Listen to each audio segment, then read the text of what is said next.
Le but de cette vidéo, c'est de voir précisément comment on effectue un produit matriciel. Donc le produit matriciel, on l'a défini ici. On a défini le produit A fois B qu'on a noté C. Donc dans la pratique, comment fait-on? Déjà, la matrice A, elle est à gauche du produit, donc je l'ai écrite à gauche. La matrice B, elle est à droite, je l'ai écrite à droite, mais je l'ai écrite en haut à droite. Et le résultat du produit, donc la matrice C, je vais venir l'écrire ici, dans l'alignement de ces deux matrices. Déjà, pourquoi? On a vu que la matrice C, elle aura n lignes, comme la matrice A. Et la matrice C, elle aura Q colonnes, comme la matrice B. Et ici, vous voyez bien que par alignement des lignes, vous voyez bien que la matrice C, elle aura bien n lignes, comme la matrice grand A. Et par alignement des colonnes, cette matrice C qui est là, elle aura bien Q colonnes, comme cette matrice-là. Je vous rappelle aussi que pour que le produit matriciel soit défini, il fallait que la matrice grand A ait autant de colonnes que n'a de lignes la matrice grand B. Donc là c'est le cas, ici j'ai P colonnes et là j'ai P lignes. Maintenant je vais vous montrer comment on calcule un coefficient quelconque de la matrice grand C. Donc je prends un I et un J quelconques qui sont fixés et je vais vous expliquer comment on calcule CIJ. Déjà, on voit quoi? On voit que pour calculer CIJ, cette formule-là nous montre bien qu'on ne va regarder uniquement la ligne numéro I de la matrice grand A et uniquement la colonne numéro J de la matrice grand B. Donc c'est ces colonnes ici que j'ai encadrées. Et donc le coefficient CIJ s'obtient en faisant le produit AI1B1J. C'est où? C'est-à-dire on prend ce coefficient-là et on le multiplie avec ce coefficient-là. Plus AI2 avec B2J. Alors B2J il est quelque part par là, juste en dessous. Plus AIK fois BKJ. Plus et ainsi de suite jusqu'à AIP fois BPJ. Donc on fait des produits comme ça, de termes 2 à 2, et on les ajoute et on obtient CIJ. Je rappelle ce que j'ai dit sur les tailles des matrices. Donc pour que le produit soit licite, il faut que le nombre de colonnes de la matrice grand A soit identique au nombre de lignes de la matrice grand B. Ce nombre doit être en commun, c'est P. Sinon le produit n'existe pas. Et le résultat, il est de taille n fois q, donc le même nombre de lignes que la matrice de gauche et le même nombre de colonnes que la matrice de droite, n fois q. Donc ça c'est le nombre de lignes, ça c'est le nombre de colonnes. Donc un exercice, effectuer les produits matriciels suivants. Très bien. J'ai juste rappelé ici, donc j'effectue, donc pour ce produit-là, j'ai mis la disposition comme je viens de vous l'expliquer. Déjà on voit que le produit il est licite parce que là j'ai 3 colonnes et là j'ai 3 lignes. Donc j'ai le droit de faire le produit matriciel. Le résultat, il aura autant de lignes que cette matrice-là, donc il en aura 2, et autant de colonnes que cette matrice-là, donc il en aura 4. J'ai explicité le calcul de l'un des termes, donc j'ai expliqué comment calculer C de 3. C de 3 il se trouve à la deuxième ligne ici, troisième colonne, donc c'est ce nombre-là que j'ai explicité comment calculer ce 3. Donc on doit faire quoi? On doit regarder lui fois lui, c'est-à-dire 0 fois 0, plus 2 fois 1, plus 1 fois 1. Donc ça fait 0, plus 2 plus 1, ça fait bien le 3 que j'ai écrit ici. D'accord? On peut en faire un autre si vous voulez. On peut calculer le moins 8 qui est là. Donc pour calculer le nombre qui est là, je dois faire 1 fois moins 2, ça fait moins 2. Moins 2 fois 3, ça fait moins 6, plus 0 fois 0. Donc j'obtiens, on a dit, moins 2 plus moins 6 plus 0, ça fait bien le moins 8 qui est là. Ensuite, j'ai pris des produits matriciels de forme un peu bizarre, mais qui peuvent se rencontrer aussi. Ce produit matriciel-là, on est en train de multiplier une matrice ligne avec une matrice colonne. Est-ce que ça existe?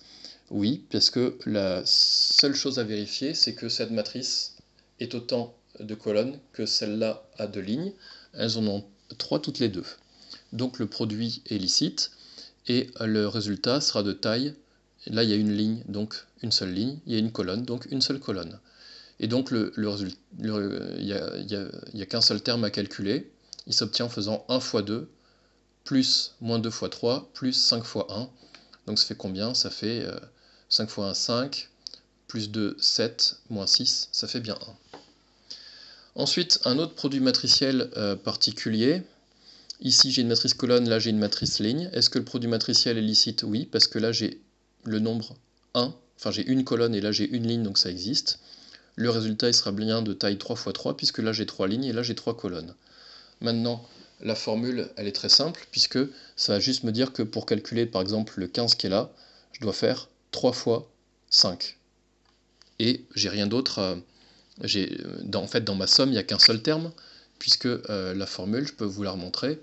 La formule, elle est là, et sauf qu'ici, P, le nombre en commun, c'est-à-dire le nombre de colonnes de celle de gauche et le nombre de lignes de celle de droite, ici P égale 1. Donc dans cette somme, j'ai qu'un seul terme. Donc pour calculer 15, j'ai juste 3 fois 5. Pour calculer le moins 6 qui est ici, j'ai juste fait 3 fois moins 2. Et ainsi de suite. Et puis par contre, le dernier produit, il fallait bien que je vous en mette un. Lui, il n'existe pas. Pourquoi? Parce que cette matrice-là, elle a 4 colonnes, alors que celle-là, elle n'a que 2 lignes. Donc le produit n'existe pas dans ce sens. Au passage, je vous fais remarquer que ce produit existe, mais pas celui-là. Vous voyez bien que ce sont les deux mêmes matrices que j'ai juste permutées. Donc ce produit existe, ce produit AB existe, ce produit BA n'existe pas.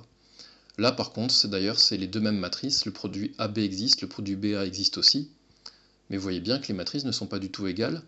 Déjà, elles n'ont pas la même taille, et donc si elles n'ont pas la même taille, évidemment, elles n'ont aucune chance d'être égales. On termine avec ce théorème 2, que finalement on a déjà démontré, puisque donc je vais lire le théorème et je vais l'expliquer après, soit E, F et G3 K espace vectoriel de dimension finie, B1, B2 et B3 des bases, donc la phrase est peut-être pas très claire, mais B1 c'est une base de E, B2 une base de F et B3 une base de G.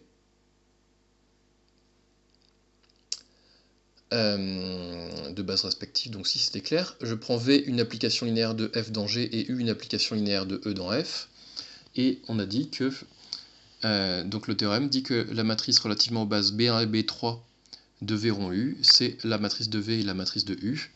Donc relativement aux bases B2 et B3 et aux bases B1 et B2. Pour retenir cette formule, regardez bien, quand on fait la composée V rond U, on commence par U. Donc ici, ça se lit comment? Ça se lit qu'on part de U. U, elle va de E dans F. E, il est de base B1, F de base B2. Ensuite, ce qui est indispensable, c'est quoi? C'est que pour pouvoir appliquer cette formule, il faut que ici, on repart évidemment avec V, on repart de F. F étant muni de la base B2, donc on repart avec la base B2, et on arrive dans G qui est muni de la base B3. Donc au final, on est parti de E qui était muni de B1, on est arrivé dans F qui était muni de B2, on est reparti évidemment de F qui était toujours muni de B2, et on arrive dans G qui est muni de B3. Donc au final, on est juste parti de E qui était muni de la base B1, et de G qui était muni de la base B3. D'accord? Vous pouvez vous représenter en faisant des flèches. On a E, une flèche, F, une flèche, G. Donc cette formule-là, avec le produit matriciel qu'on vient de définir, la démonstration, elle est là. D'accord? C'est même pour avoir cette formule-là c'est pour avoir cette formule-là qu'on a donné la définition qu'on a vue du produit matriciel. Remarque 11, ce produit matriciel est bien licite car les deux matrices sont respectivement dim de F colonne et dim de F ligne. En effet, cette matrice-là, son nombre de colonnes, il est donné par le nombre de vecteurs qu'il y a dans la base B2. Il y en a dim de F. Et cette matrice-là, son nombre de lignes est donné par le nombre de lignes qui est défini par le nombre de vecteurs qu'il y a dans la base B2 ici, qui est aussi dim de F, puisque c'est F l'espace d'arrivée.